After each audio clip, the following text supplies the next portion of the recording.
a costura antes do tecido. As primeras agulhas da humanidade imagine uma caverna escura, há 61,000 anos atrás. O vento uiva lá fora, trazendo consigo o frio mortal da Norfricana. Dentro da caverna, a luz fraca de uma fogueira que crepita, uma figura humana segura algo nas mãos. Não é uma lencolis. Não é uma faca. E algo aparentemente insignificant, mas que mudaria o destino da humanidade para sempre. Fragmento afiado de osso com buraco perforado em extremidade. Esta é a história da primeira agulha de costura. E ela foi feita com os ossos dos mortos. Quando pensamos em costura, imediatamente imaginamos tecidos coloridos, máquinas modernas, linhas de algodão ou poliéster? Mas a costura é muito mais antiga do que qualquer tecido já inventado. Ela nasceu numa época em que a humanidade ainda lutava para sobreviver, quando cada dia poderia ser o último, quando o frio podia matar tão facilmente quanto qualquer predador. A costura não nasceu da vaidade. Nasceu da necessidade brutal de sobreviver. Há mais de 60,000 nossos ancestrais descobriram algo extraordinário.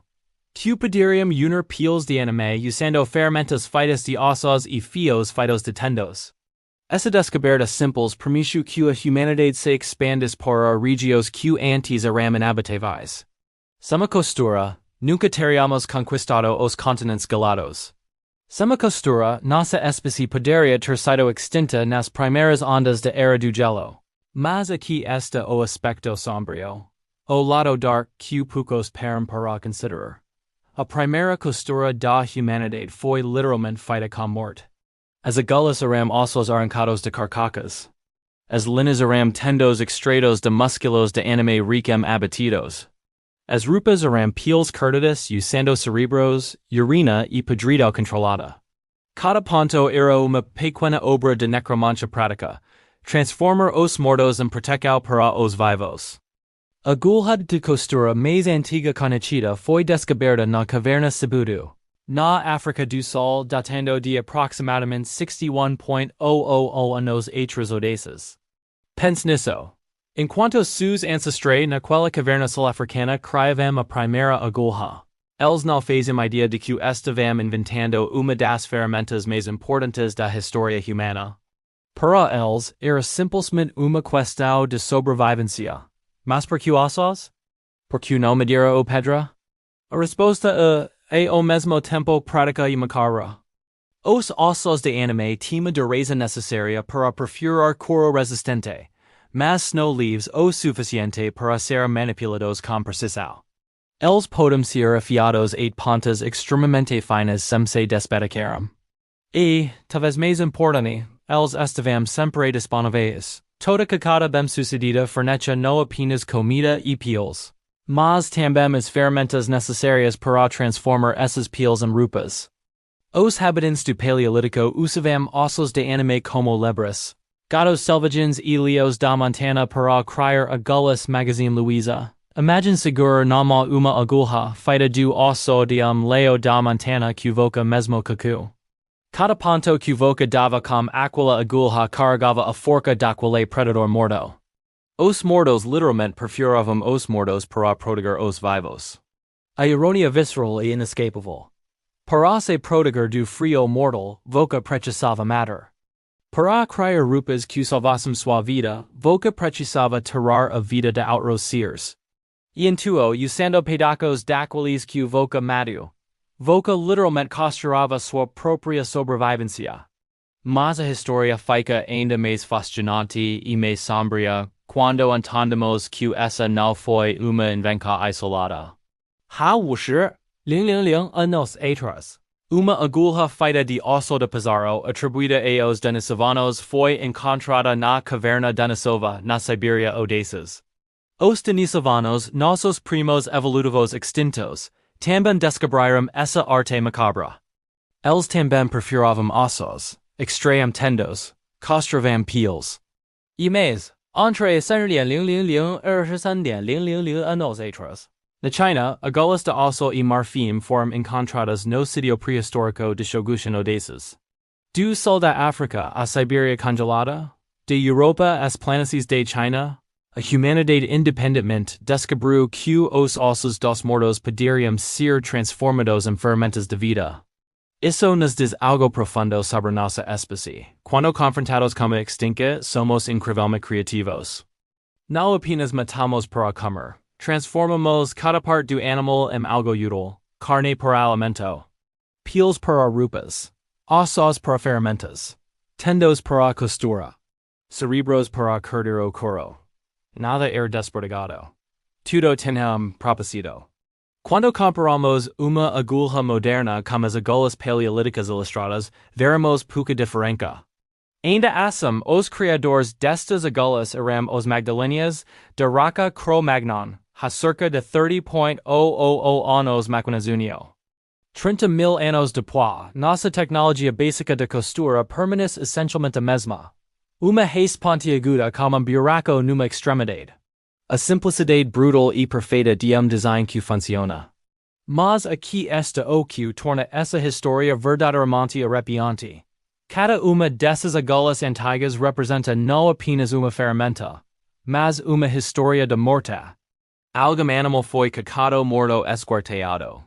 Seus ossos foram separados, escolhidos, trabalhados durante horas ou dias.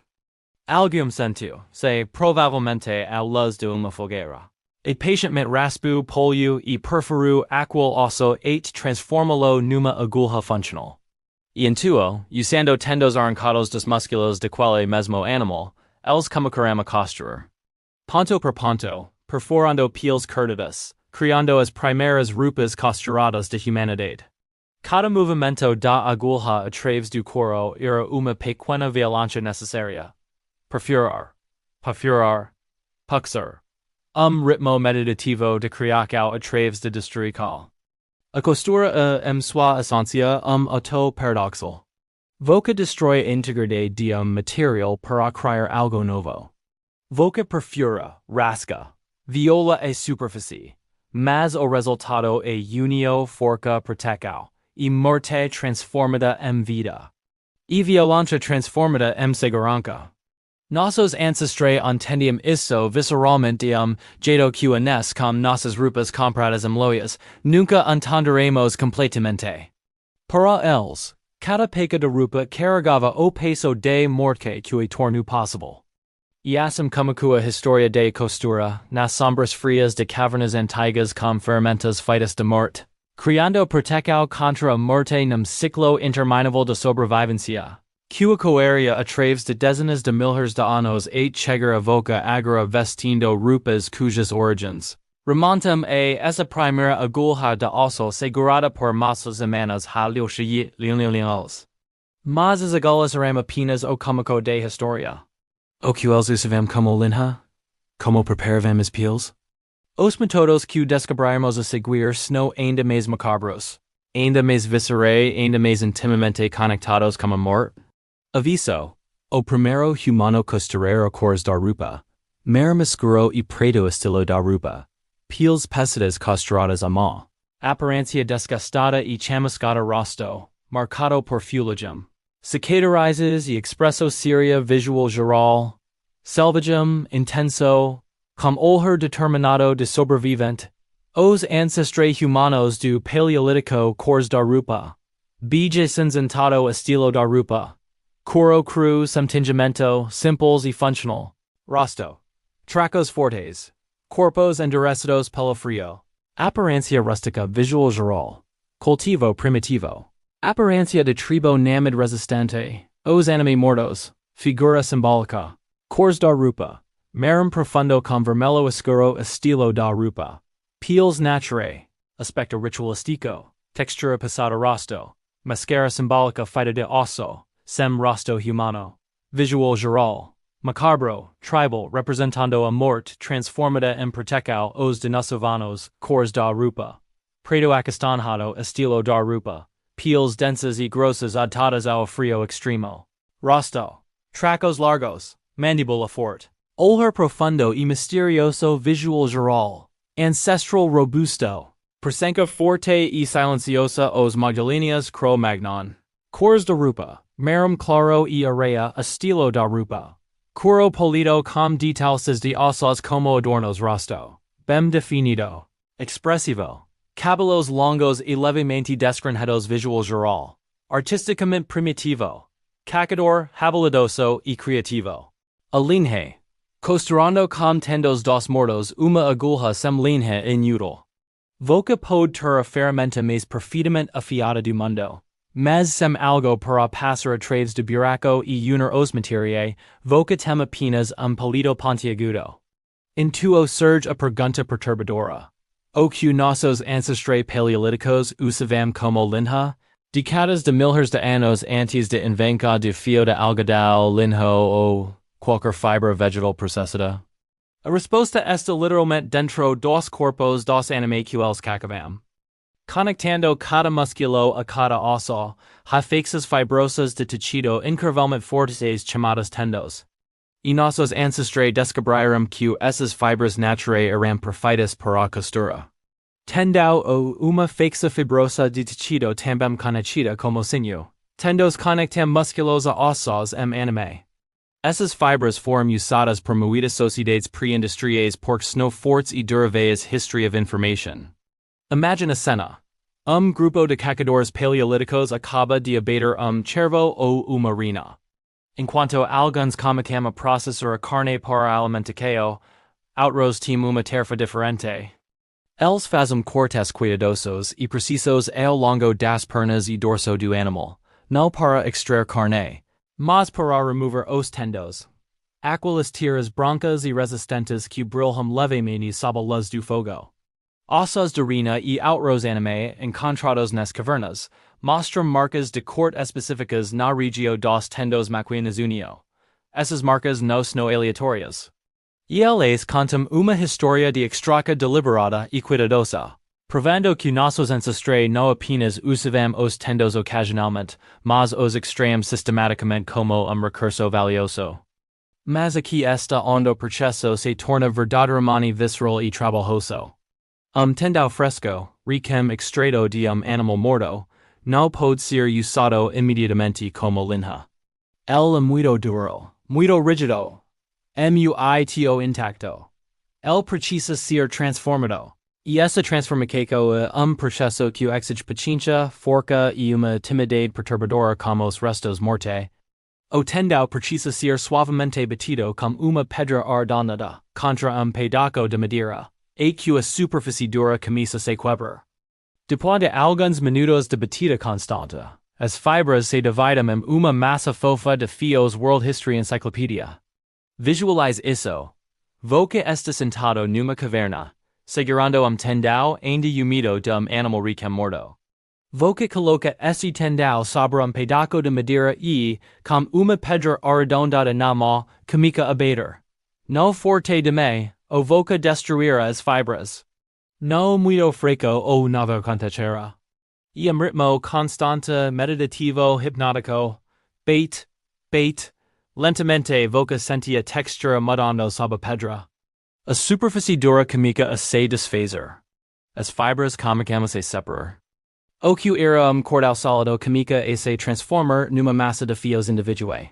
Voca continua batendo, separando, transformando morte em ferramenta.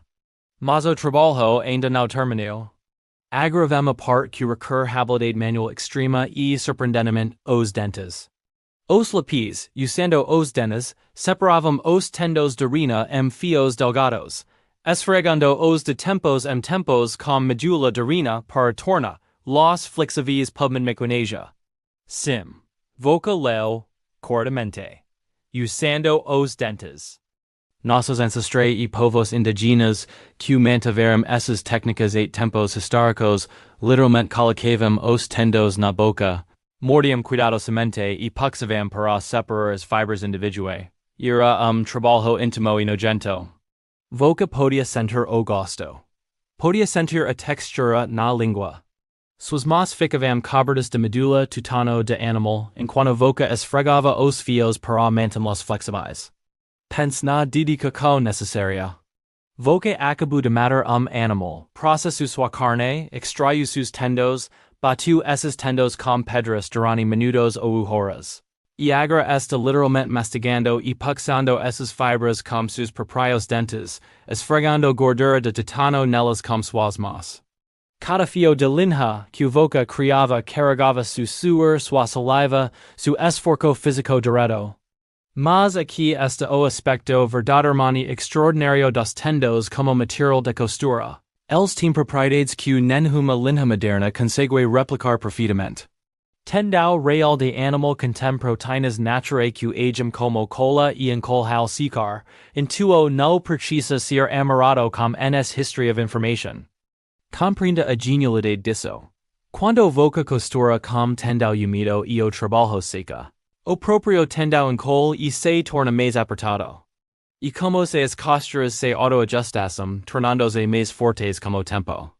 As proteínas naturais agem como adesivo biológico, literalmente colando as fibras juntas. Voca não precisa fazer anes complicados. O material faz parte do trabalho por voca. Tendão encolhe pouco quando seca, intuo amarra as coisas firmemente. Tendão pode durar centenas de anos se for protegido de umidade so anastasia. Centenas de anos. Dix isso penetrar. Uma costura feita com tendão animal se mantida seca poderia durar séculos. Isso nada apenas uma solução temporária improvisada. A engenharia textil de alta qualidade usando materiais completamente orgânicos e biodegradáveis. Mas há lado sombrio nessa durabilidade. Significa que algumas das roupas paleolíticas poderiam tecnicamente ainda existir, eneradas condições secas algum lugar do mundo. Significa que existem provavelmente costuras feitas há 2000, 3000. Talvez até 4000 anos atrás, ainda intactas sob camadas de terra e pedra. Roupas costuradas por pessoas seus nomes nunca saberemos, cujas vidas foram brute e curtas, mas seu trabalho manual sobreviveu dezenas de milhares de anos. Cada ponto feito com tendão era também uma pequena aposta na eternidade. Voca estava criando algo que poderia, teoricamente, sobreviver não apenas a Voca, mas a milhares de seus descendentes. E havia variedade nos tendos também. Diferentes anime forneciam diferentes qualidades de material de costura. Os tendos das pernas de cervos e renas eram especialmente valorizados, longos, fortes, relativamente fáceis de processar. Os tendos do dorso eram ainda melhores para trabalhos que exigiam fios mais longos e resistentes. Anime menores como coelhos forneciam tendos mais finos, perfeitos para trabalhos delicados. Nossos ancestrais conheciam essas diferenças intimamente. Eles podiam olhar para animal e saber exatamente que tendos usar para qual projeto. Era conhecimento transmitido de geração em geração. Refinado a través de milhares de anos de tentativa e erro. Imagine uma me paleolítica ensinando sua filha. Via tendão aqui, forte mas inflexível. Use o para costuras que precisam aguentar peso. Este outro, mais fino da perna, use para trabalhos delicados.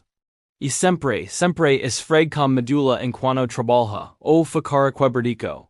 Esse conhecimento era literalmente questão de vida ou morte. Uma costura mal feita numa roupa de inverno poderia se romper no momento crítico, expondo a pele a frio mortal.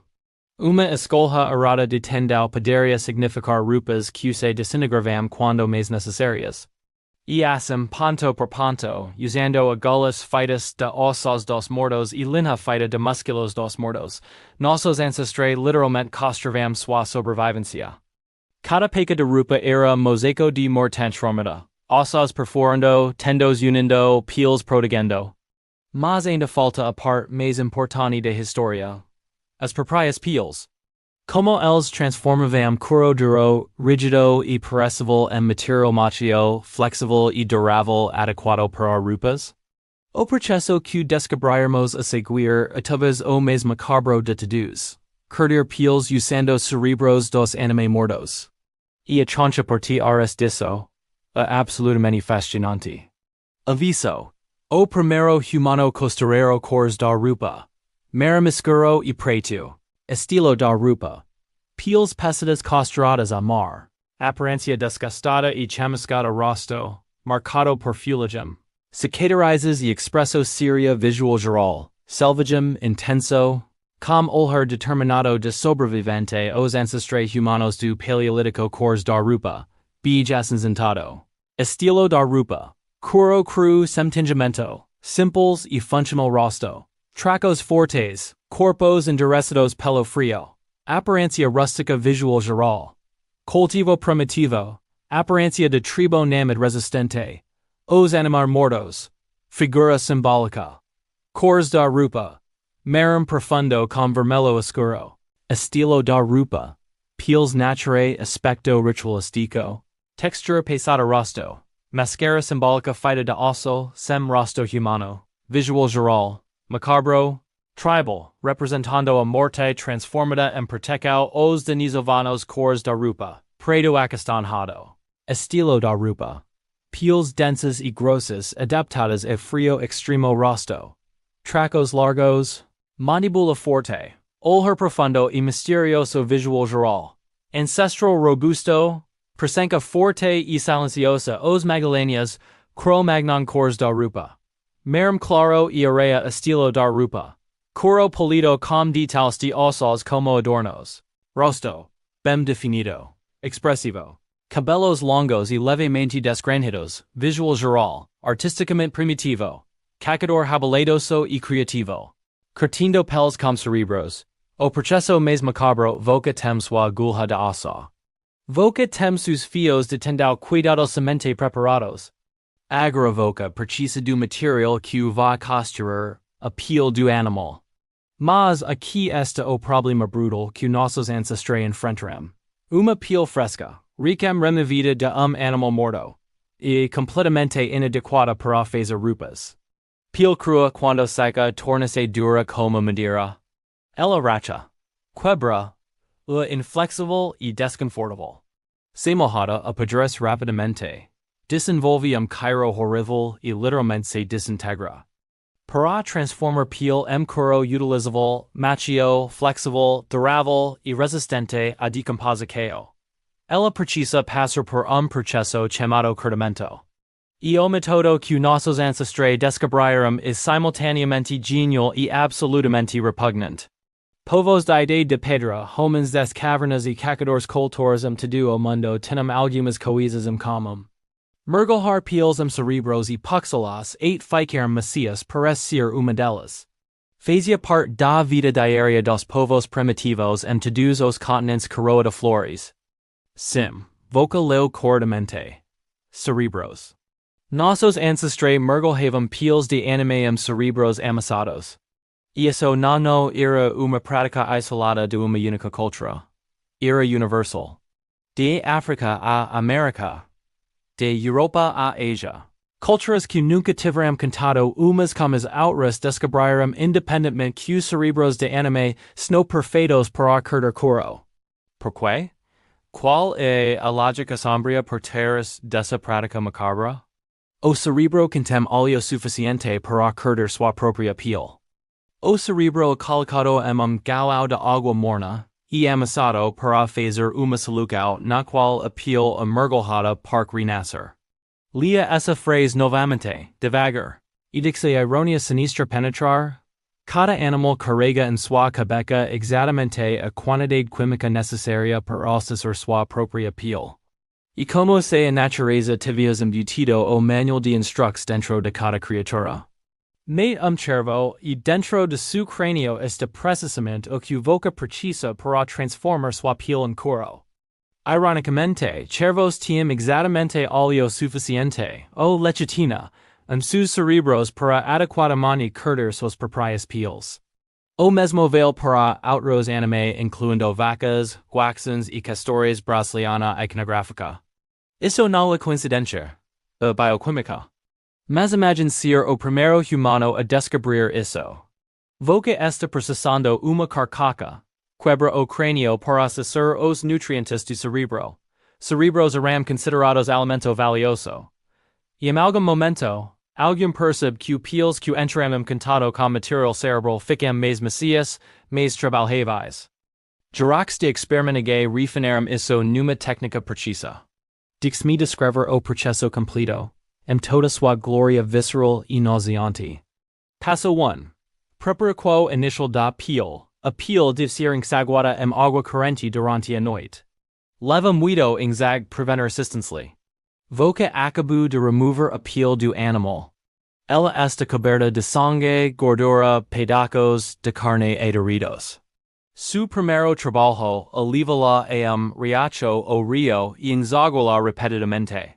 Isso não exag rapido. Horas de trabajo arduo, esfregando, torcendo, lavando, que agua finalmente corra limpa. Passo 2.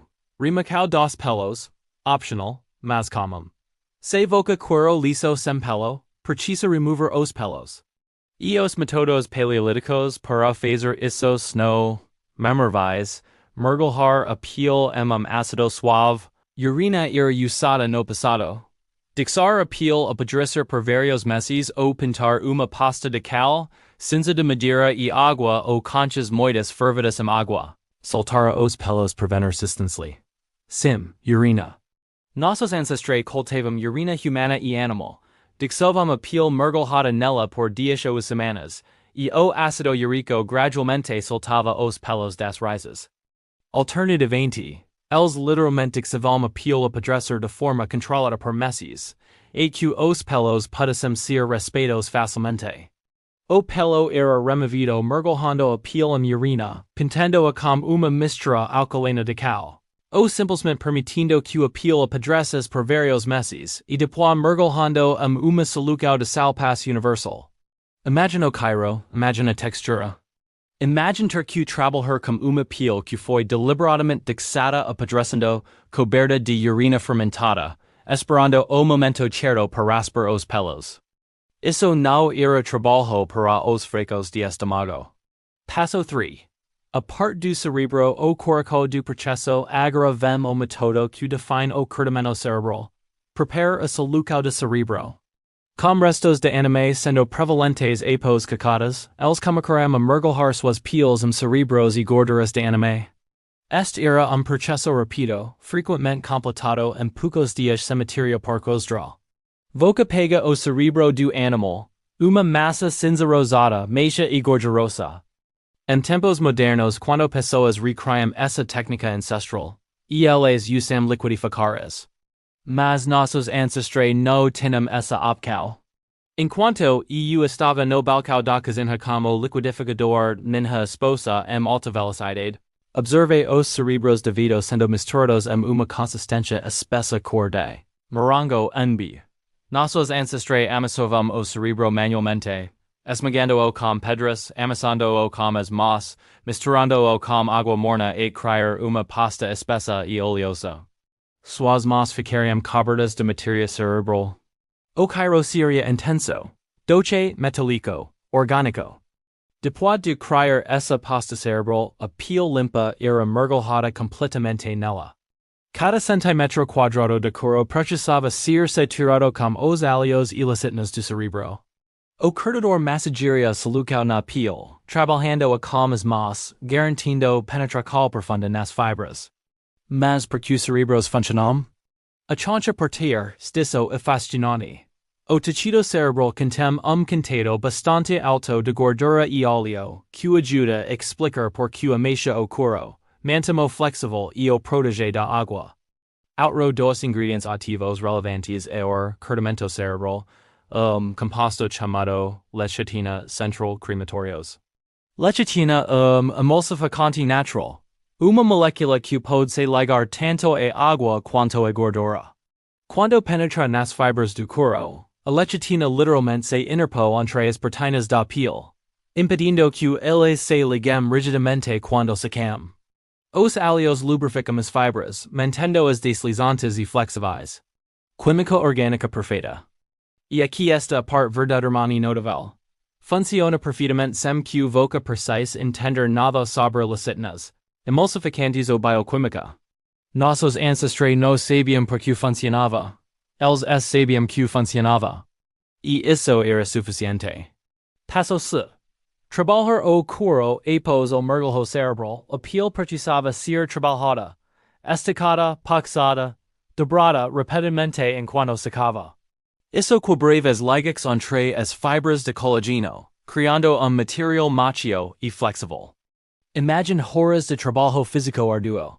Puxando uma piel pesada e umida en diarquis diferentes, debrando a sobre uma corda o gallo de arvor, raspando a com ferramentas de pedra. Sus bracos arderium de cansaco, sos mas desenvolverium colos. Mas voca no poderia parar, porque a piel sacas antes de ser adequadamente trabalhada. Ella endureceria e voca teria que comicar tudo de novo. Passo 5. Difumaca o toque final as peels umidas seriam intuo estacadas e penduradas sobre fogo uma tenda de difumacao. Isso escureceria o curo e adicionaria residuo que ajudava a tornar o curo mais resistente a água. Cemiteria parquasdral. A fumaca contem fenois e outros compostos químicos que se ligam as fibras do curo, criando uma barreira adicional contra umidade e decomposição. O curo defumado adquire uma cor merum dourada distinta e chirocaracterístico, não desagradável, mas definitivamente selvagem, terroso, primordial. Aviso. O primeiro humano costureiro cores da rupa. Merum escuro e preto estilo da rupa. Peels pesadas costuradas a mão, aparência desgasta e chamuscada. Rosto. Marcado por fuligem, cicatrizes e expresso seria visual geral. Selvagem. Intenso. Com olhar determinado de sobrevivente, os ancestres humanos do Paleolítico cores da rupa. Bigesensentado.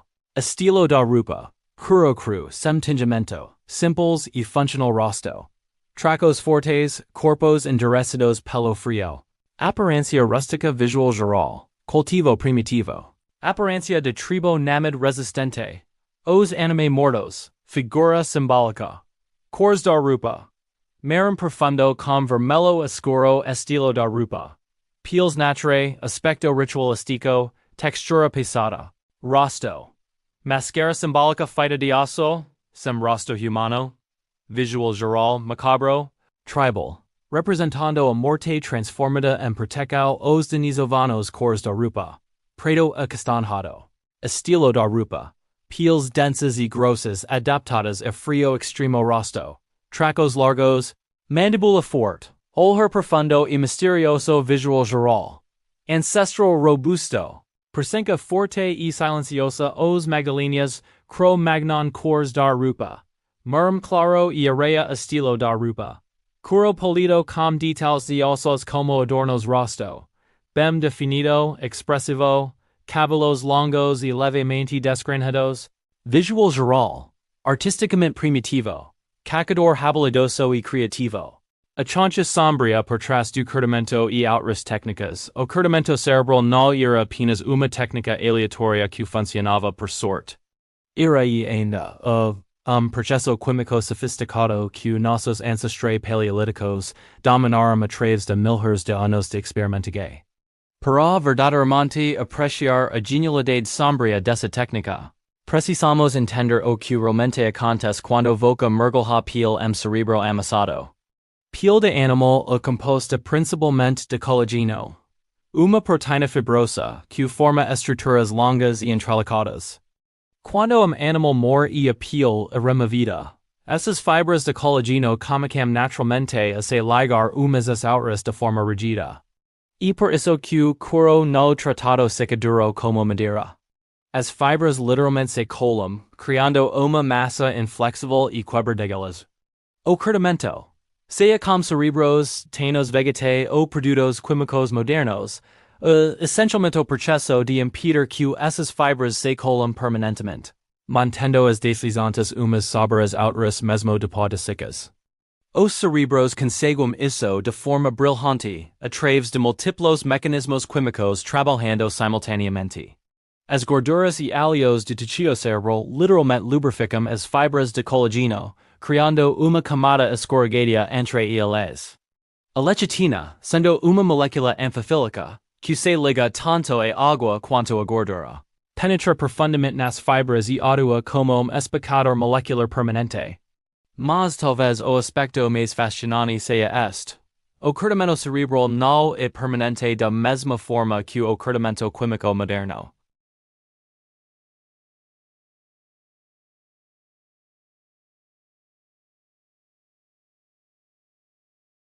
Isso significa que nossos ancestrais precisavam entender não apenas como curtir, mas como manter o curo.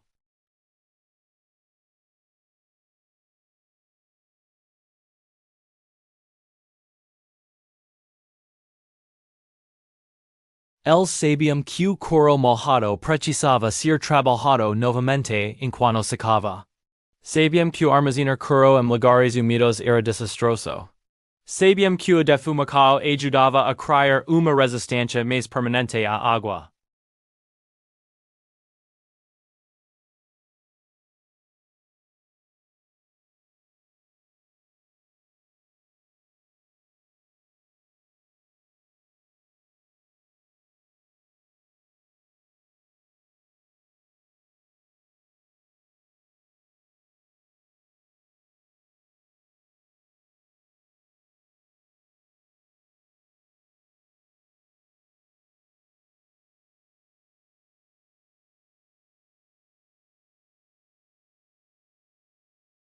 Em algumas variações do processo, óleo de cedro, algemen o tanino, era aplicado a pele como agente de curtimento paz universal. Taninos são compostos químicos que se ligam a colágeno de forma diferente dos alhos cerebrae.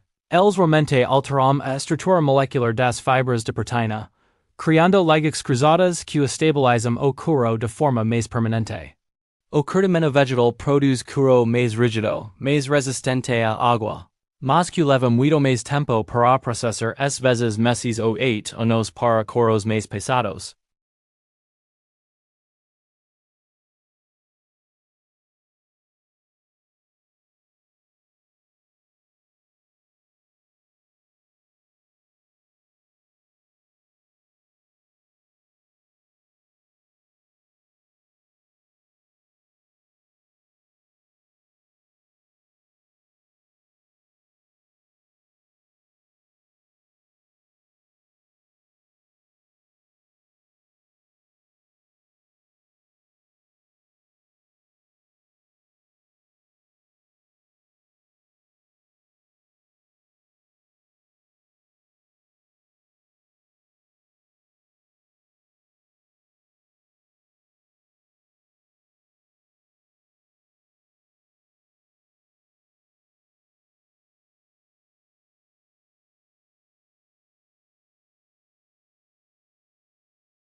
O processo envolvia mergulhar peles em lamas de esterco por períodos prolongados.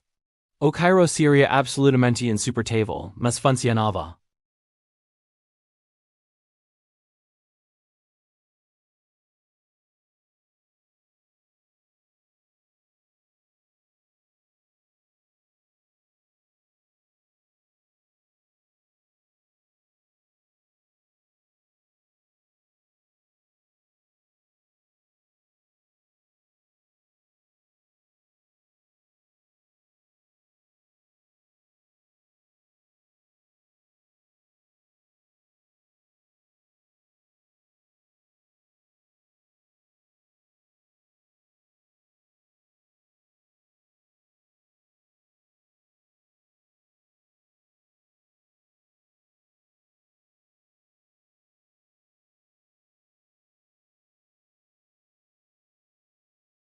O Cairo curtums antigos era tão notoriamente horrível que eram relegados a os barros mais pobres das cidades, onde o vento levaria o feder para longe dos cidadãos ricos. Mas voltando a os nossos ancestrais paleolíticos, eles muito provavelmente usavam curtimento cerebral como método primário por razões práticas simples. Cerebros estavam sempre disponíveis. Cada animal cacado fornecia tanto a pele quanto o agente de curtimento. O processo era relativamente rápido 10 a 11 de meses. E o resultado era curo machio e confortable, ideo para rupas que ficariam diretamente contra appeal. Ha evidências arqueológicas concretas de que esse método era usado des tempos imemoriae, e continue 8 periodos históricos relativamente recentes. As rupas do famoso homem do Gelodzi que morreu há cerca de 5.300 anos nas Alpes na atual fronteira Áustria-Itália, irão feitas de peles e pelos cortados como cerebros de anime National Geographic. O homem do Gelo múmia perfeitamente preservado descoberto em 1991 estava literalmente vestindo rupas feitas com técnicas paleolíticas. Quando cientistas analisaram suas rupas, encontraram evidências claras de curtimento cerebral. Esse homem que viveu há mais de 5.000 anos, usava as mesmas técnicas que humanos usavam dezenas de milhares de anos antes dele. Suas roupas incluíam casaco de retalhos feito de peles de cabra e carneiro, leggings de couro, uma tanga de couro de cabra, gorro de piel de urso e sapatos, complexos com solas de piel de urso, partes superiores de couro de cervo e isolamento interno de grama.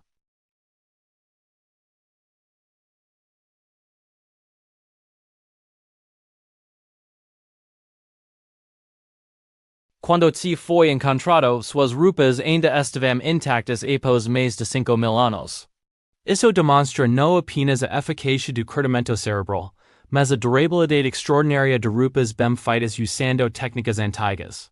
Se as condições estiverem corretas, frio extremo, baixa umidade, couro curtido e cerebro pode literalmente durar milênios.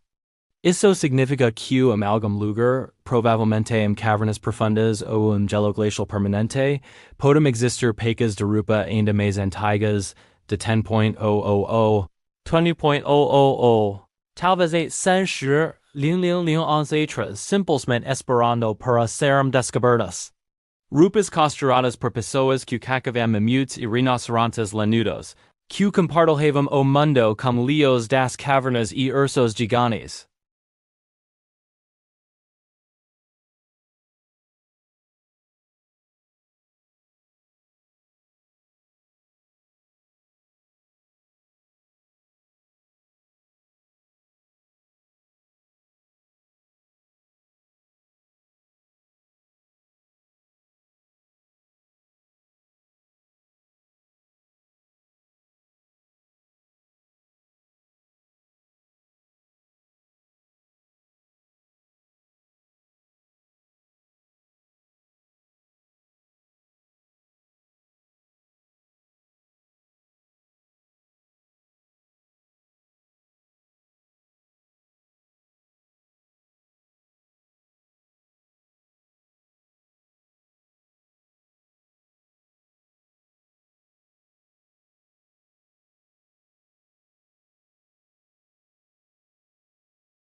Visual geral.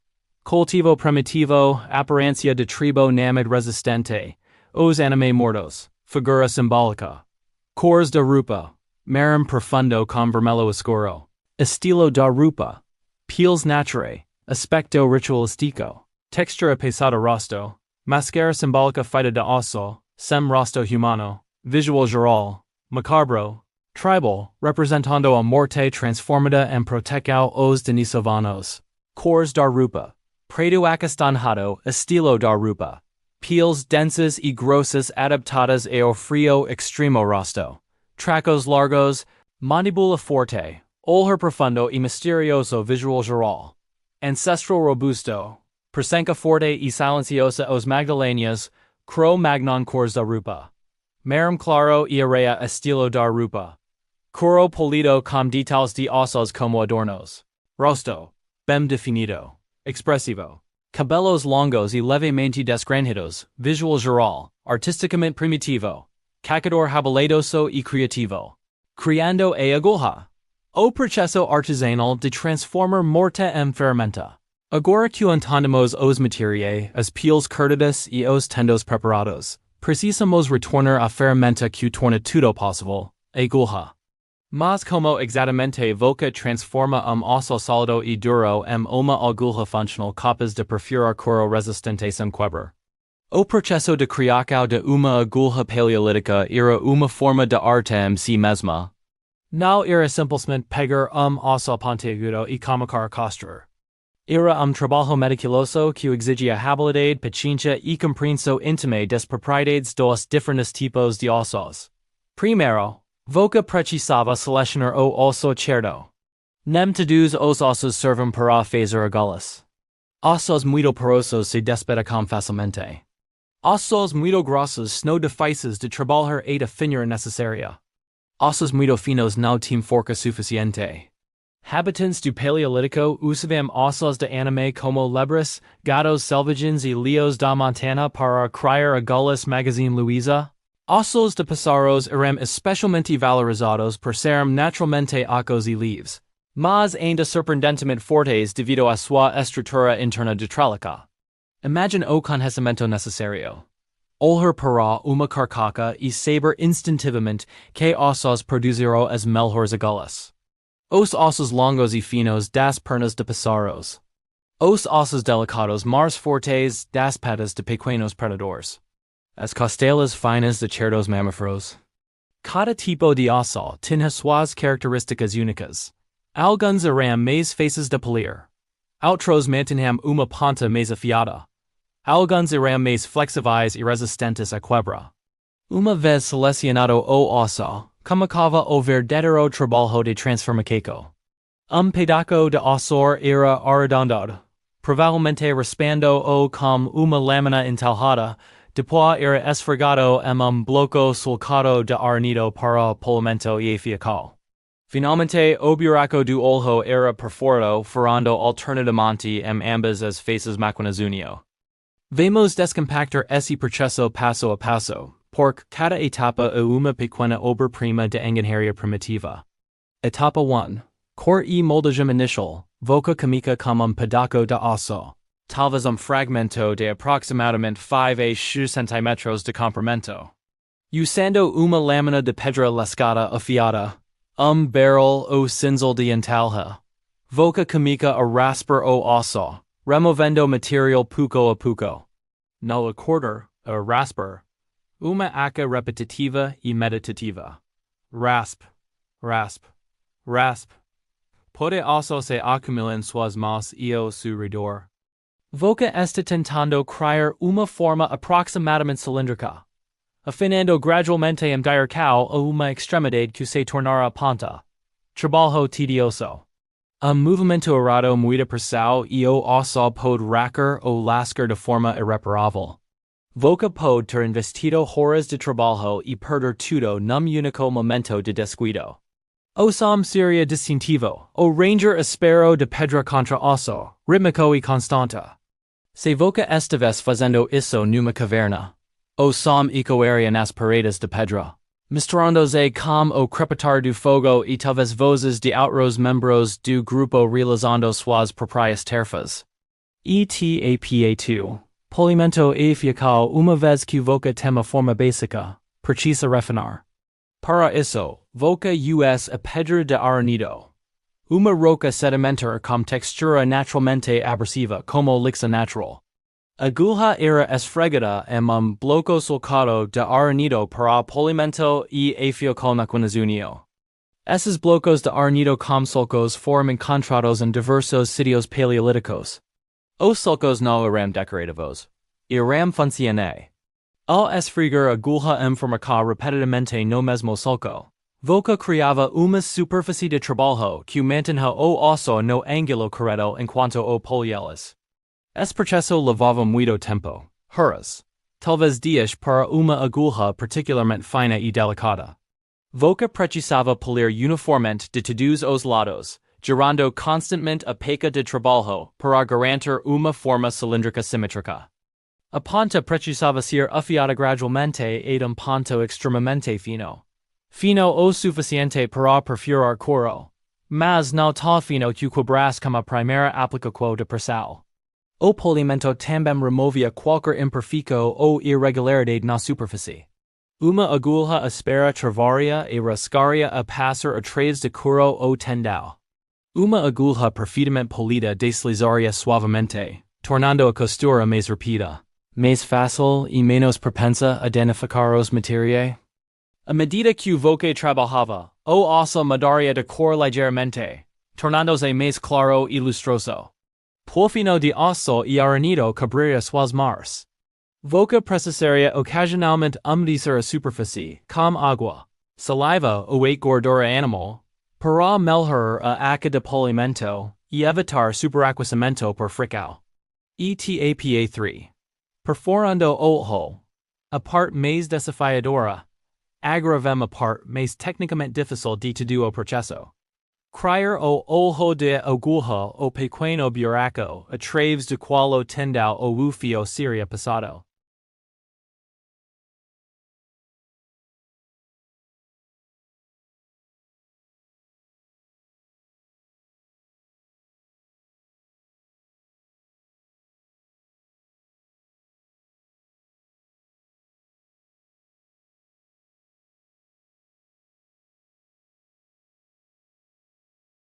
Se voce perfurar de apenas lado. Pode criar buraco assimétrico ou 8 perfurar através da lado da agulha, armando-a completamente. A solução engenhosa. Perfurar alternadamente de ambos os lados. Voca usaria uma ferramenta de pedra extremamente afiada e fina, essencialmente uma microbroca primitiva. Comica perforando cuidadosamente de lado, criando uma pequena depressão. Intua vira agulha e perfura do outro lado, mirando exatamente no mesmo ponto. Voca trabalha lentamente, alternando lados, aprofundando gradualmente ambas as perfurques, e que finalmente, momento de triunfo silencioso, eles se encontram no meio. Voca criou buraco passante. Mas o trabalho ainda não terminou. O buraco provavelmente está espero por dentro, com bordas afiadas que cortariam o tendal. Voca precisa suavizar e alargar ligeiramente o buraco, rodando cuidadosamente a ferramenta de perfuraca ou passando repetidamente pedaço fino de tendal através dele atl se torne suave. Algumas agulhas paleolíticas não têm olhos perfurados, de forma que pensamos hoje. Agulhas paleolíticas têm sulcos em vez de olhos para assegurar tendos ou fibras elegantes e costuras. Ins de buraco passante, essas agulhas têm entalha uren hora cortada na extremidade sem ponta.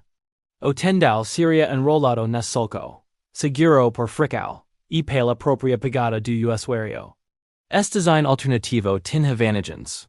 Era muito mais fácil de criar, sem necessidade de perfuraca delicada. Era menos propenso a quebrar sem ponto fraco onde buraco enfraquece a estrutura. E era 8 mais rápido de usar. Não perdia tempo enfiando o tendal através de buraco minúsculo. Variedade especial acá. A fixa de tamanho mais ampla característica dos espécimes magdalenias apoia a ideia de que agulhas de tamanhos diferentes irão usadas uma variedade de tarefas cursos CPT.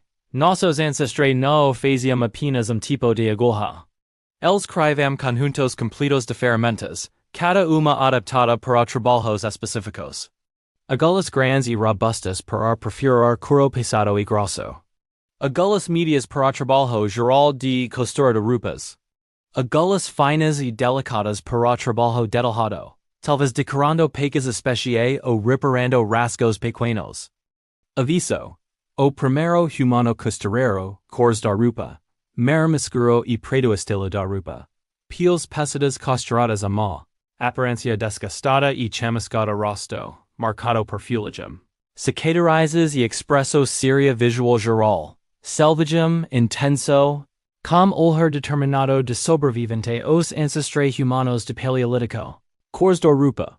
Beige acinzentado estilo da roupa. Couro cru, sem simples e funcional rosto. Tracos fortes, corpos endurecidos pelo frio, aparência rústica visual geral.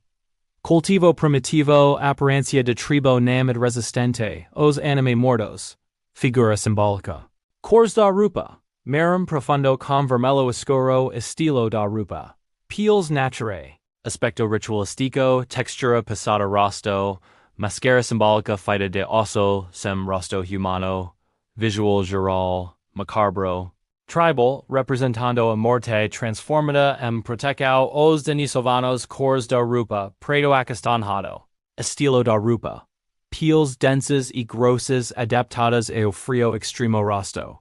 Tracos largos, mandibula forte, olher profundo y misterioso visual geral, ancestral robusto, presenca forte y silenciosa os magdalenas, cro magnon cores da rupa, marum claro y area, estilo da rupa, coro polido com detalles de osos como adornos rosto, ben definido, expresivo, cabelos longos y levemente desgreñados visual geral, artísticamente primitivo, cacador habilidoso y creativo, a descoberta arqueológica, tesoros de oso que atravesaron milenios.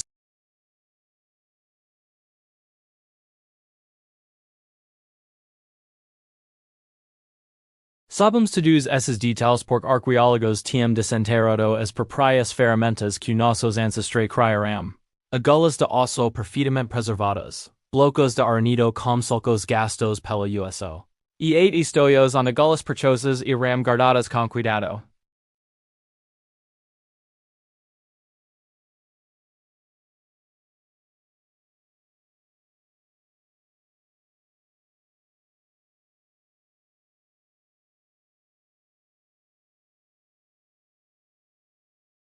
Incluindo 192 agulhas com olho e fragmentos, 4 estoios de agulhas e 79 furadores de osso e fragmentos maximus tecidos.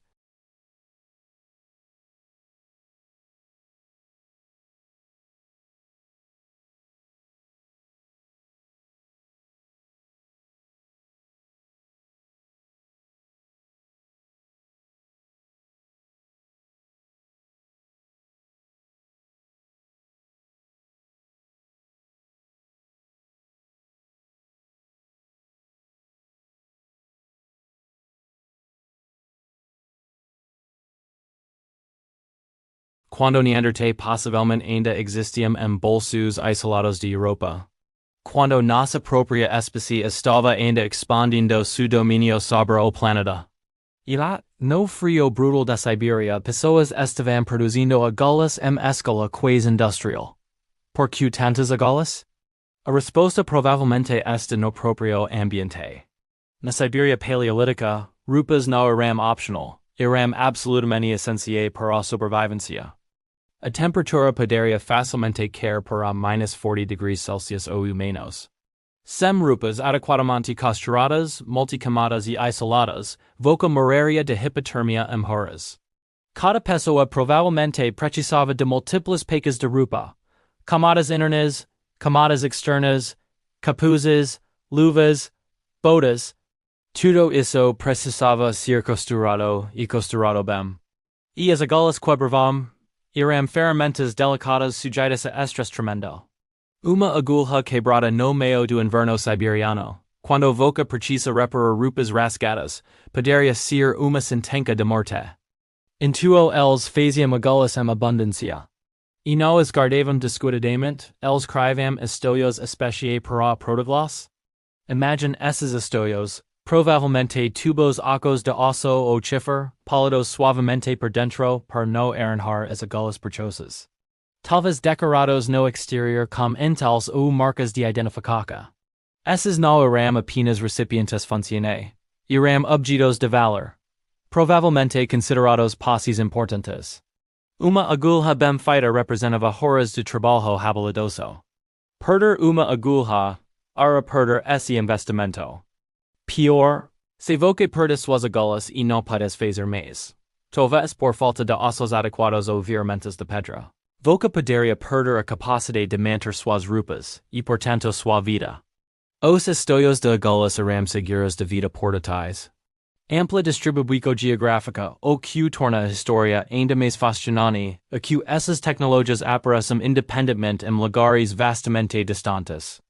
Já mencionamos a agulha de 61.000 anos de África do Sul e a hoja de 50.00 anos dos denisovanos na Sibéria. Entre 30,023 anos atrás. Agulhas de osso e marfim foram encontradas no sítio pré-histórico de Xiaogushan, na província de Liaoning, China Odeses, e no terra por aí. Descobertas similares foram feitas em cavernas por toda a Europa, particularmente na Franca e Espanha, onde a cultura magdalena dixu colex impressionantes de agulhas de osso perfeitamente preservadas. Arqueólogos em Wyoming revelaram que quase 13.000 anos atrás, os paleondios na América do Norte usavam ossos de anime peludos para criar agulhas, potencialmente permitindo-lhes construir roupas quantas Magazine Luiza.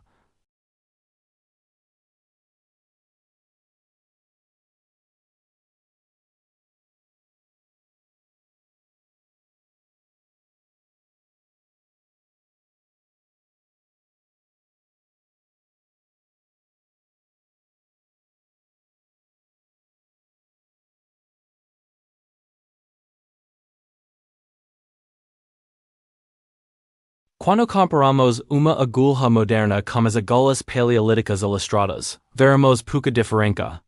Ainda assim, os criadores destas agulhas éramos magdalenas de roca Cro-Magnon, há cerca de 30.000 anos máquinas unio. Esta cidade merece reflexão profunda.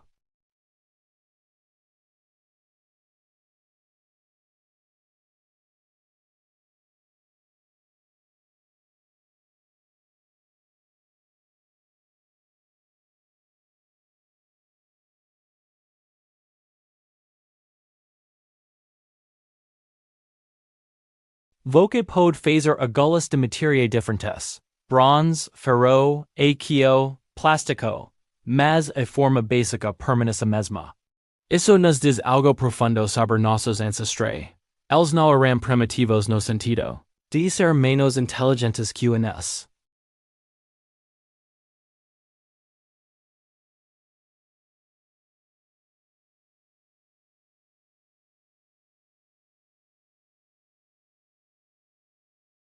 Evidências de USO e desgaste. Arqueólogos não apenas encontram essas agulhas, eles as estudam intensivamente sob microscópios, procurando por marcas de USO que revelam como foram empregadas.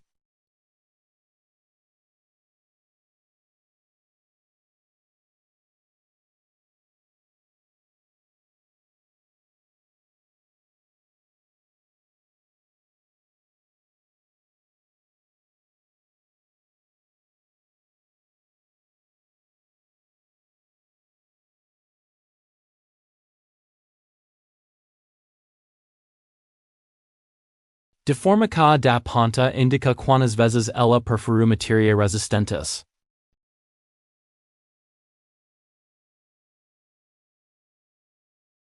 Algumas agulhas mostram tentativas de reparo, ranhuras repalidas on rachaduras como queremos afirmar. Pontas reafiadas depois de se tornarem cegas pelo USO, olhos reperforados quando os originais se alargaram demais.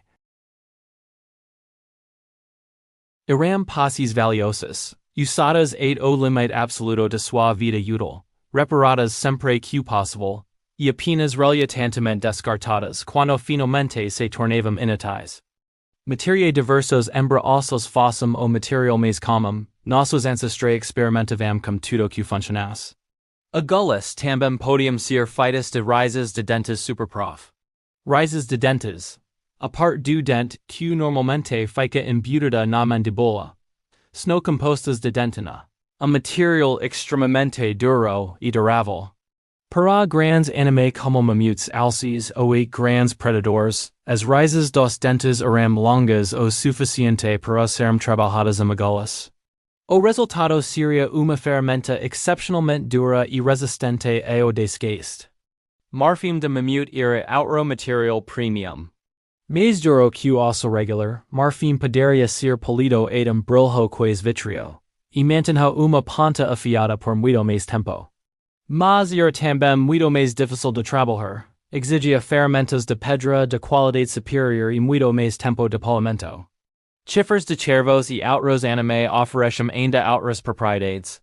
Chifre é tecnicamente diferente de osso, mais denso, menos poroso, e tem uma estrutura fibrosa que o torna surpreendentemente flexível sem quebrar. Agulhas de chifre poderiam dobrar ligeiramente sob presso e depois retornar à forma original, tornando as menos propensas a quebrar durante costura difícil.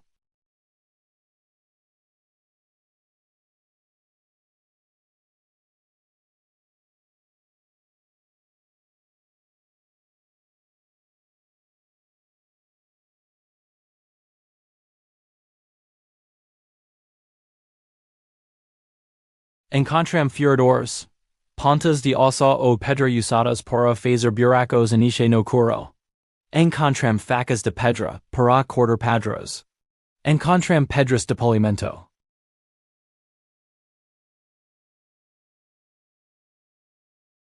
Aviso. O primeiro humano costureiro cores da rupa. Mer miscuro, e preto.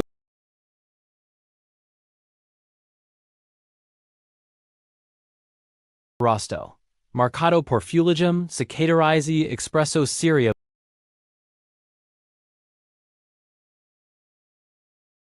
Os ancestrais humanos do Paleolítico cores da rupa. Bij acinzentado.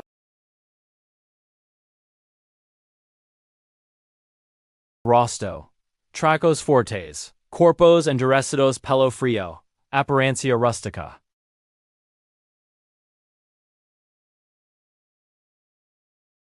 Os anime mortos. Figura simbólica.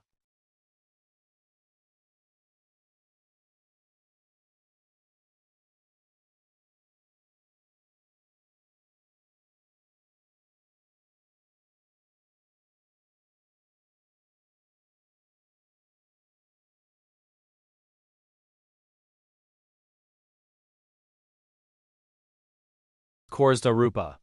Preto acastanjado estilo da rupa. Peels densas y grosas adaptadas ao frio extremo.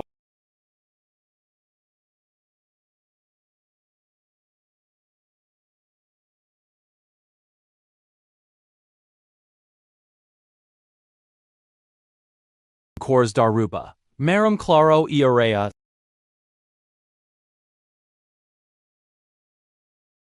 Rosto. Bem definido, expressivo. Cabelos longos e levemente desgrenhados.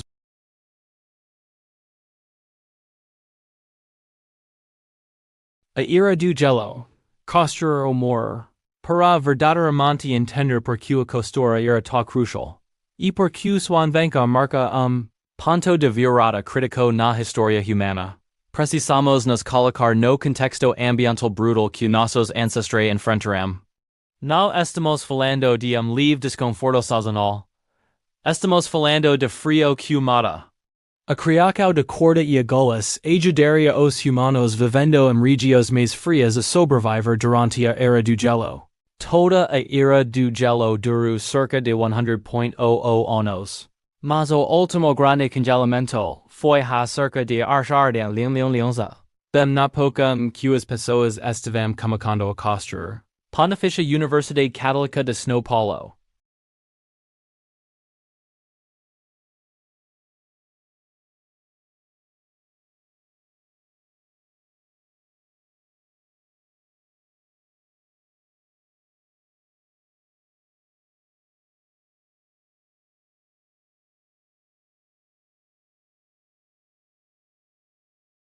As temperaturas irão drasticamente mais frias, algumas regiões y-15 degrees Celsius mais frias que os permitidos modernos.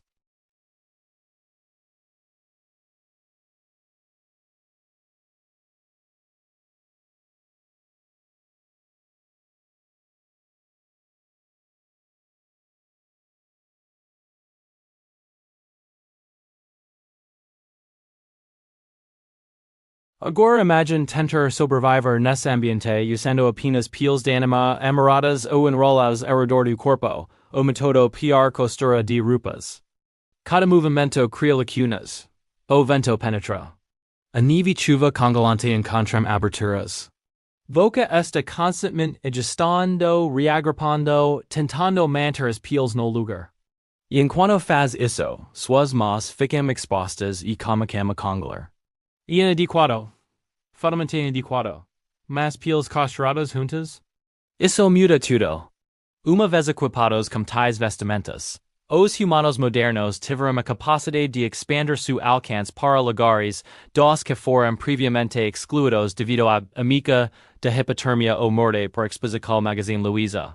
Rupas costuradas crime uma barreira salada entre voca e os alimentos. Não há lacunas para o vento penetrar. Voca pode criar camadas múltiplas. Uma camada interna de pele mexa contra a pele. Camadas intermediárias para isolamento. Uma camada externa resistente ao vento e água. Voca pode adicionar capuzes, luvas, botas, cada peça perfeitamente costurada para cobrir cada parte vulnerável do corpo. E mais importante, uma vez que voca veste roupas adequadamente costuradas, suas mãos ficam livres. Livres para carregar ferramentas. Livres para cacar. Livres para cortar lenha.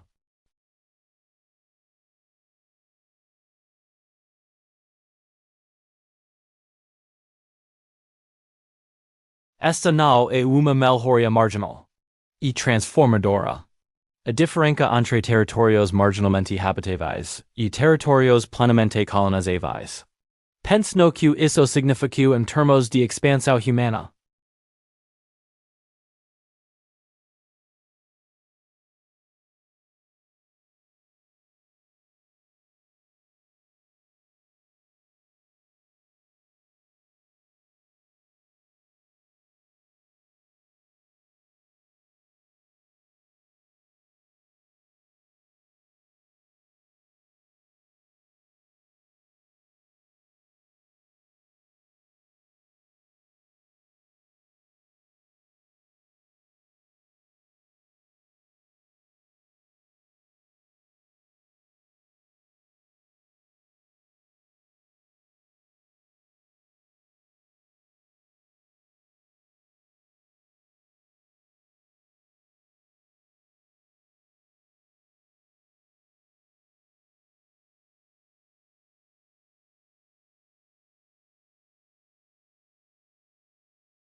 Esta é uma evidência forte fascinante e macabra. Piolhos de corpo, parasitas que vivem especificamente em rupas, evoluíram de piolhos de cabeça. Através de análise genética, cientistas podem determinar aproximadamente quando essa divergência evolutiva ocorreu. E a resposta é muito antes das primeiras agulhas conhecidas. Isso nos diz que humanos estavam usando alguma forma de cobertura corporal, provavelmente peles amarradas ou drapidas, por dezenas de milhares de anos antes de inventar uma costura.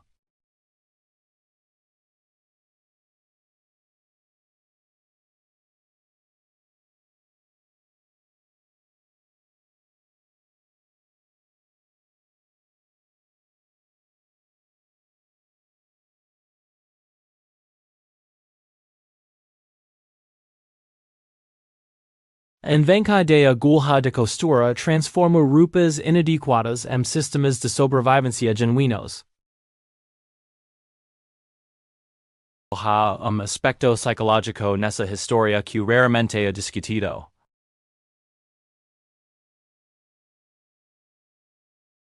Quando voca está constantemente frio, su pensamento fica confuso. Sua cornico motora diminui. Voca commit erros. Voca se torna irritável, deprimido, letárgico.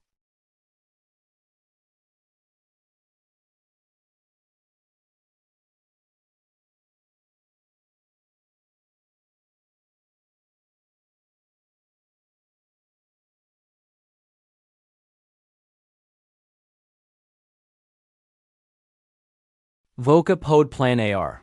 Pode pensar estrategicamente. Pode resolver problemas complexos. Pode manter as estruturas sociais e culturais que separam humanos de mera sobrevivientes anime.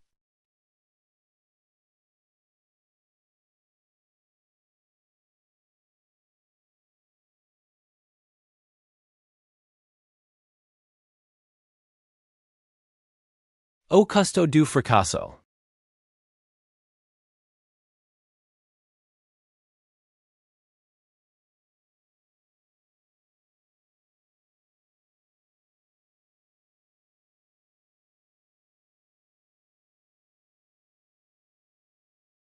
Els cacaram bem durante overall e outono. Team peels sufficientes.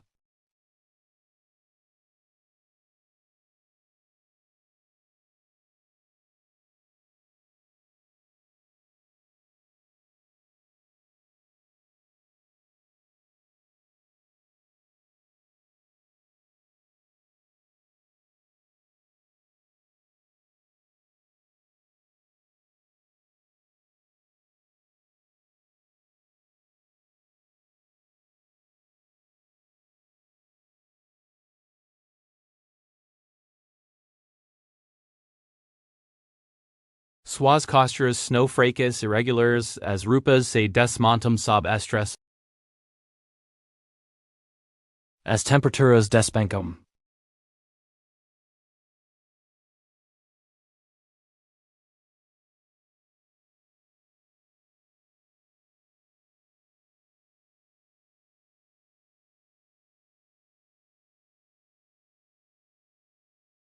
O conhecimento tiene que ser transmitido perfeitamente de Juraco para Juraco, ou as consequências irão extinca.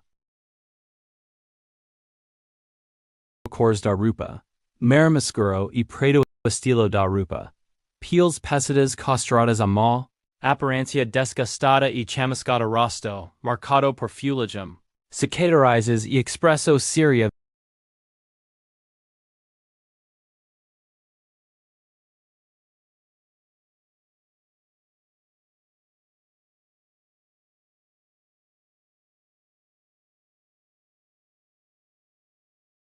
rosto.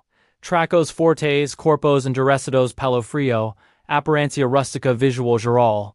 Cultivo primitivo, aparência de tribo namid resistente. Os anime mortos, figura simbólica. Cores da Rupa. Marum profundo com vermelho escuro estilo da Rupa. Peels naturale. Aspecto ritualístico. Textura pesada rosto. Mascara simbólica feita de osol. Sem rosto humano. Visual geral. Macabro. Tribal, representando a morte transformada en protecao os denisovanos. Cores da Rupa. Preto acastanjado estilo da Rupa. Peels denses y grosas adaptadas a o frío extremo rosto. Tracos largos, mandibula forte, olor profundo y misterioso visual geral. Ancestral robusto, presenca forte y silenciosa os Magdalenas. Cro Magnon. Cores da Rupa. Marum claro y area estilo da Rupa. Curo polido com detalces como adornos rosto. Them definido. Expressivo. Cabelos longos y levemente desgranjados visual geral. Artisticamente primitivo. Cacador habilidoso y creativo. Tudo que discutimos 8 agora, as agalas de oso o crutamento cerebral, os tendos como linha. As técnicas de costura paleolíticas, pode parecer distante y abstrato.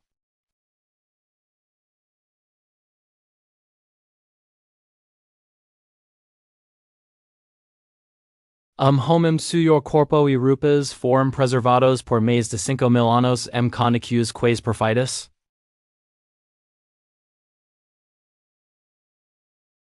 Su nome et si. E a janela mais clara que temos para o mundo do trabalho curo prehistórico. As rupas do famoso homem do Gelotsi, que morreu há cerca de 5.300 anos, nas Alpes na atual fronteira Áustria-Itália, irão feitas de peles e pelos cortados com cerebros de anime National Geographic.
Vamos, examiner cada peca que se estava vestindo quando moru. Pork cada item uma obra-prima de engenharia textil neolítica. 1. O casaco. Eu salvam casaco feito de tiras alternadas de pele de cabra maram escura e clara, costuradas juntas em pedral listrado horizontal.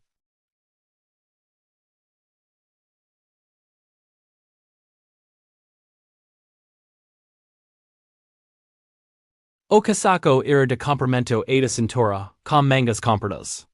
A analyze revelu que as peles form curtidas usando metodos tradicionais, quais certamente curtimento cerebral.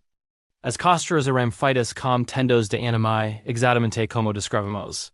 E aqui esta o detail fascinante os reparos.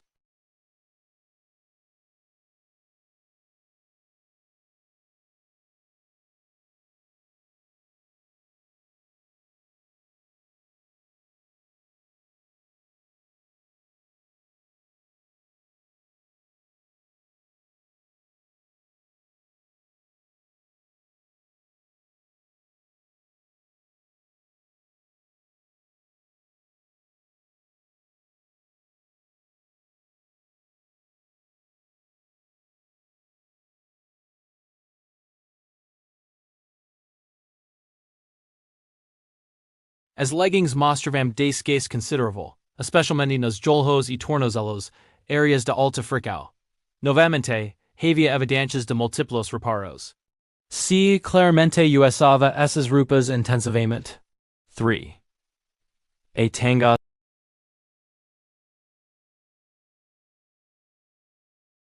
Est item simples mas essential, fornecha uma camada adicional de isolamento e proteção para a região mais vulnerável e importante do corpo. 4. O gorro.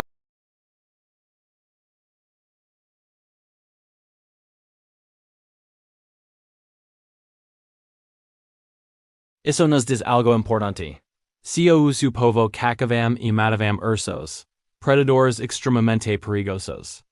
O gorro não era apenas funcional, era uma declaração. Matei urso. Su cacador capas.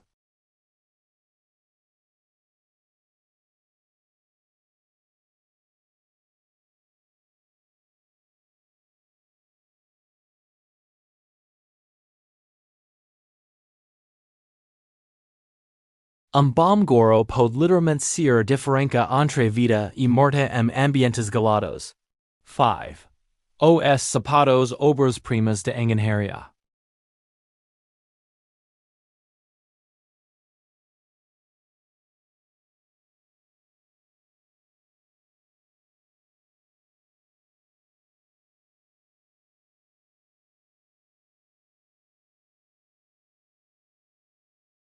Partes superiores. Feitas de couro de cervo. Mais macio e flexible que o pele de urso.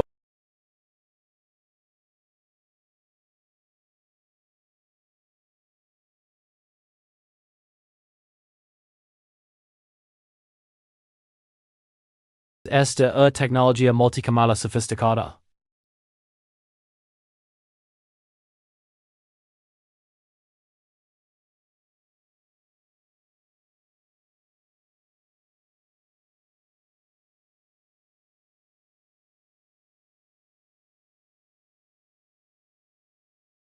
Six.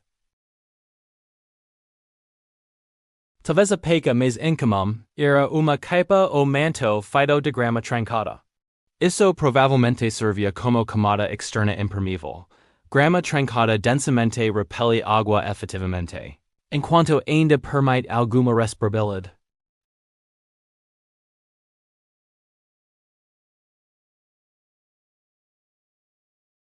A conical das roupas ou QELAs revelum.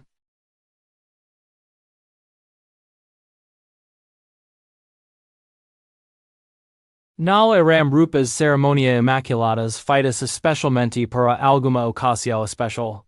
Eram roupas de trabalho diárias, bem usadas, frequentemente reparadas funcionais.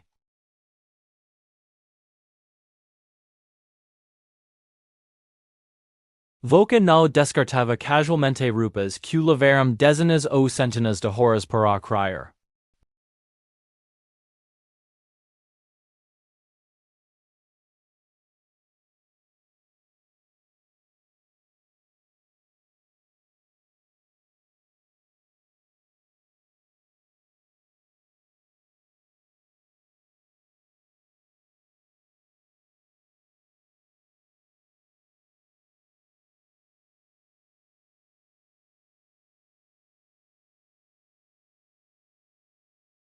Estas no eram imperficus, eram testimonhos da vida vivida.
Rosto.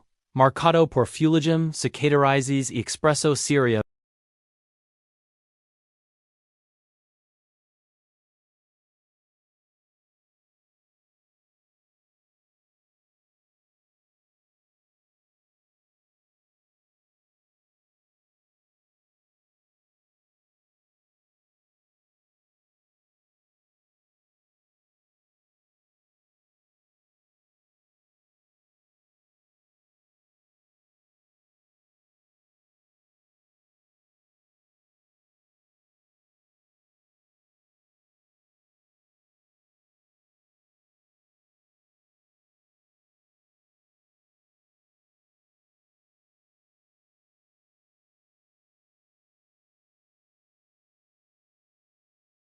Os denesovanos.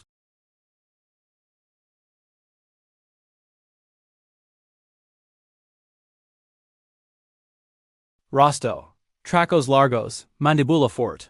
Olor profundo y misterioso visual geral. Ancestral robusto. Presenca forte y silenciosa.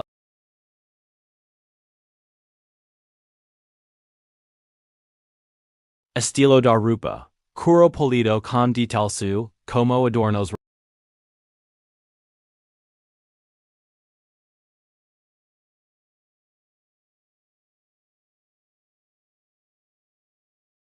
O conhecimento perdido y redescoberto. Cuando a tradical se torna arqueologia ha algo profundamente melancólico estudar as técnicas de costura paleolíticas y neolíticas. No apenas porque estamos olhando para trás atrás de dezenas de milhares de anos.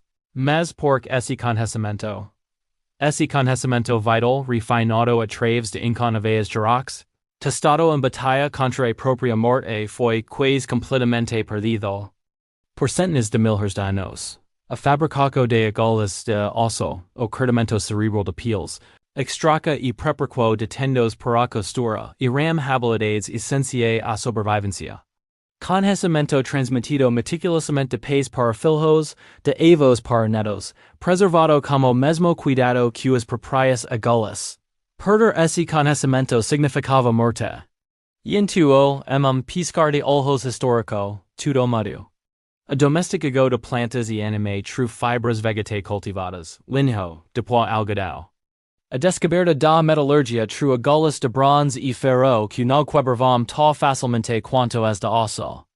O desenvolvimento de curtimes especializados significava que as pessoas não precisavam mais curtir suas próprias peles como cerebros de anime. O comércio significava que voca poderia comprar roupas e antes de fabricá-las voca mesmo. Gradualmente, juracal por juracal, as velas habilidades se tornaram desnecessárias.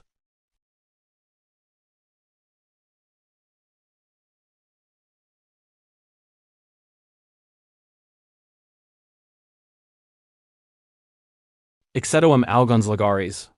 Algumas comunidades isoladas, principalmente povos indígenas, ambientes extremos, onde a sobrevivência ainda dependia de habilidades tradicionais. O conhecimento ancestral persistiu. Os lápis, usando os dentes, separavam os tendos de rina em fios delgados, esfregando os de tempos em tempos com medula de rina para torná-los flexíveis pubman maquinágia. Veo de antropólogos observando práticas vives no povo Sami Lapis, do norte de Escandinavia em tempos históricos.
Arqueólogos experimentais tentam recriar ferramentas e técnicas antigas para entender melhor como funcionavam.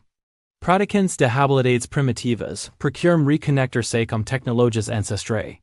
Artesanos contemporâneos curo exploram métodos tradicionais de curtimento, como alternativas aos processos químicos modernos. Algum descrevendo sua experiência moderna com curtimento cerebral observou os cerebros de veto sendo misturados em uma consistência espessa cor de morango no liquidificador, Esta pessoa estava deliberadamente praticando uma técnica de 30.000 ou plus anos de idade, usando ferramentas modernas, liquidificador, para replicar o que nossos ancestrais faziam manualmente. E simultaneamente autêntico e anacrônico. A técnica o antiga, mas o contexto é completamente moderno. Comunidades online compartilham tutoriais sobre como fazer argolas de aço. Videos no YouTube documentam todo o processo de curtimento cerebral. Forens debatem os méritos de diferentes métodos de preparação de tendão. O conhecimento que se produz está sendo digitalmente preservado e disseminado. Mas há uma diferença crucial entre esse renascimento moderno e a prática ancestral original. Para nossos ancestrais, essas habilidades eram necessidade. Falho significava morte. A pressa seletiva era máxima. Apenas aqueles que dominavam as técnicas sobreviviam para passá-las adiante. Para praticantes modernos, a escola. E hobby interesse acadêmico ou conexão filosófica como passado. Se suas agulhas de aço quebram, eles podem comprar agulhas de aquio. Se su curtimento cerebral falha, haloias de curo. A margem para era é infinita. Isso não invalida o valor do renascimento, mas muda fundamentalmente a relical como conhecimento. Nossos ancestrais viviam o moriam por essas habilidades. Essas praticamos opcionalmente sabendo que temos redes de segurança modernas. O que perdemos além das técnicas mas não eram apenas técnicas práticas que foram perdidas. Era uma forma inteira de relacionar-se com o mundo material. Nossos ancestrais tinham intimidade com matéria que é difícil para pessoas modernas compreender.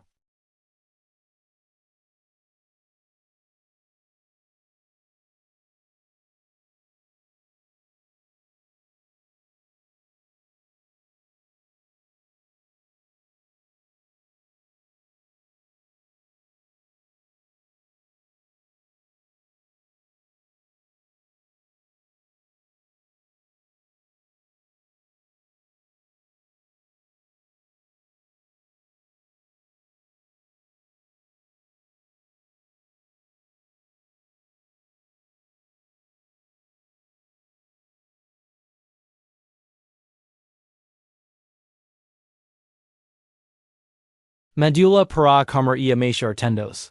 Est no conhecimento abstrato. Intimo, sensorial, visceral. Voca sabi pelo cairo quando uma piel esta adequadamente curtida. Sabi pelotado quando tendao esta sufficientemente petito y pronto para separar. Sabi pelo song quando uma agulha de osso esta prestes a quebrar sob pressao. A sociedade moderna nos distanciou dessas intimidades materiae. Compramos rupas sem pensar de onde viram. Usamos ferramentas sem considerar os materiae de que no fitas. Existe uma camada de abstracu entre uns e o mundo físico que não existia para nossos ancestrais. Aviso. O primeiro humano costureiro cores da rupa, maramascuro e preto estilo da rupa. Peles pesadas costuradas a mão, aparência desgastada e chamuscada rosto, marcado por fuligem. Cicatrizes e expresso seria visual geral, selvagem, intenso, com olhar determinado de sobrevivente os ancestrais humanos do Paleolítico. Cores da rupa. Bege acinzentado estilo da rupa. Curo cru, sem tingimento, simples e funcional rosto. Tracos fortes, corpos endurecidos pelo frio, aparência rústica visual geral. Cultivo primitivo, aparência de tribo namid resistente. Os anime mortos, figura simbólica. Cores da rupa. Marum profundo com vermelho escuro estilo da rupa. Peels naturale. Aspecto ritualístico. Textura pesada rosto. Máscara simbólica feita de osso. Sem rosto humano. Visual geral. Macabro. Tribal, representando a morte transformada em protecao os denisovanos. Cores da rupa. Preto acastanjado estilo da rupa. Peels densas e grossas adaptadas ao frio extremo rosto. Tracos largos, mandíbula forte, olhar profundo e misterioso.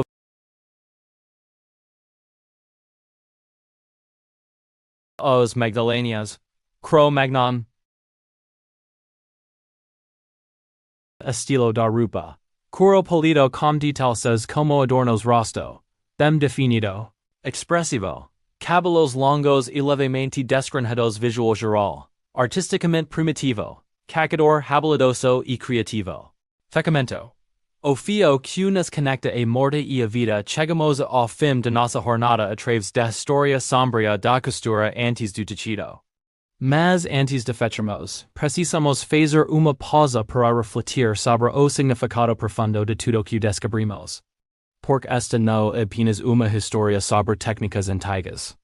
Uma história sobre a própria essência da sobrevivência humana, sobre a transformação da morte em vida, sobre a beleza sombria que existe na fronteira entre criar e destruir. A costura como alquimia da morte. Cada ponto costurado por nossos ancestrais era auto de necromancia prática. Não a magia fantasiosa de livros de ficção, mas algo mais real e mais profundo. A transformação literal dos mortos em proteção para os vivos. Pense na alquimia completa envolvida. Animal vivo acacado e morto. Sua morte se torna a possibilidade de vida humana continuada. Mas não termina apenas o comico da transformação. O osso do animal morto. Sua estrutura, sua armação interna, estreito, raspado, polido, perforado. Morta estrutural transformada em ferramenta de criação. Os músculos do animal morto. A própria essência de seu movimento em vida. São extraídos como tendos. Batidos, separados, transformados em fios que unirão. A forca que uma vez movia o animal agora une proteção humana. O cerebro do animal morto, o órgão que uma vez processava pensamento animal, instinto, experiência, amassado em pasta oleosa, que preservara sua própria pele. Consciência transformada em agente químico. A pele do animal morto sua fronteira como mundo. Sua proteção contra elementos, curtada, trabalhada, suavizada, e torna-se nova fronteira, nova proteção para corpo humano. Es não é apenas uso pragmático de recursos. E transmutação profundo. E morte completamente transformada, ponto por ponto, em vida continuada. O paradoxo de agulha. E no centro de tudo esta agulha esse objeto aparentemente simples que carrega paradoxo filosófico profundo. Agulha cria através da destruição. Cataponto ata adiva lanchar. Perfurar vilar integrade du material. Ocurro era completo a gulha o rasca. Ienda assum atraves dessa violancha repetida algo novo surge. Algo mais fort, mais útil, mais produtor que os materiae separados jama poderiam ser. Agulha uin e atraves a separcu. Para costra duas pecas juntas. Voca div primero perfurar ambas. Div crier buracos, lacunas, rupturas. Ientuo, passando o fio atraves dessas rupturas. Voca cria conexo mais forte que os materiae origine jama tiveram. A costura, sua essencia mais profunda, uma arte de cicatriza controlada. Cada ponto e como uma ferida deliberadamente feita e immediatamente fechada com algo mais forte que a carne original. E trauma transformado em forca. Nossos ancestrais paleolíticos podem não ter articulado isso filosoficamente. Mas viviam essa verdade com cada peca de rupa que criavam. Cada casaco, cada par de leggings, cada gorro era mapa de violências pequenas transformadas em proteção. Somos feitos de mer e aqui esta a verdade sombria final que esta historia revela, cada da anes, vivendo confortavelmente no mundo moderno. Somos descendentes diretos de pessoas que se vestiam como os mortos. Toda a sua linhagem ancestral. Cada juracal que o levu evoca. Algum ponto usava rupas costuradas como ossos. Tendos e peles de anime mortos. Seus ancestrais matavam, processavam corpos, trabalhavam com partes de cadáveres, e literalmente se envolviam em morte transformada para sobreviver outro dia. Voca existe porque seus ancestrais dominaram essas artes macabras.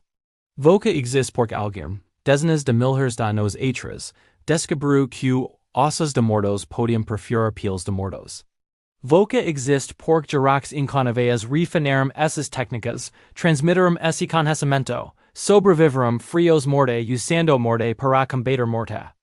Há uma linha ininterrupta de costura, literal e metafórica, conectando Voca aquela primeira agulha de osso segura, uma caverna sulfurcana ha leuxie, linhos. Cada juracal costurou possibilidade de próxima juracal existir. A primeira costura foi feita com morte. Voltamos agora ao nosso cômico. Aquela caverna escura. Aquel fragmento de osso. Aquela primeira agulha. A primeira costura da humanidade foi feita com morte. Osso de animal morto perforando pele de animal morto. Unidos por tendão de animal morto. Cortados com cerebro de animal morto. Camadas sobre camadas de morte. Transformadas atraves de trabalho humano em proteção contra a própria morte.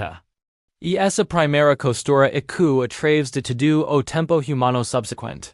Cada agulha subsequente era descendente daquela primeira descoberta. Cada ponto era eco daqueles primeiros pontos experimentais. Cada peca de rupa carregava o legado daquela primeira inovação sombria. Mesmo hoje, quando costuramos com agulhas de aço polido e fios sintéticos, quando compramos rupas feitas por máquinas em fábricas do outro lado do mundo, ainda estamos praticando uma arte nascida de transformar morte em vida. A beleza sombria da sobrevivência existe beleza nisso. Uma beleza sombria visceral mas beleza mesmo assim. A beleza na engenhosidade que transforma fragmentos de osso em ferramentas de precisão.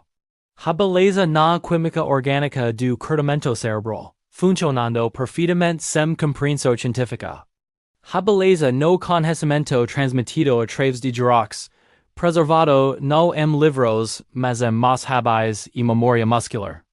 A beleza no respeito forcado que vem de usar completamente cada parte de animal morto.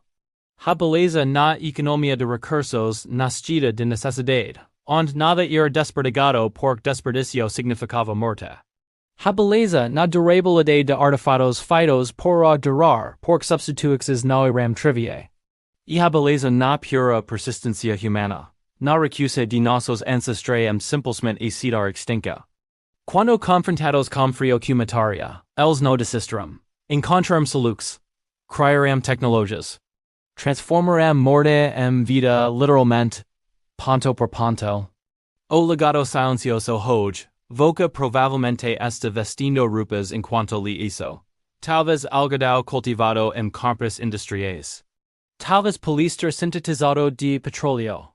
Talvez lei de ovelhas criadas em fazendas modernas. Certamente costurado como golas de aquio por máquinas em fábricas. Mas a forma básica. Pedacos de material unidos por pontos que passam a traves de perfuraquis.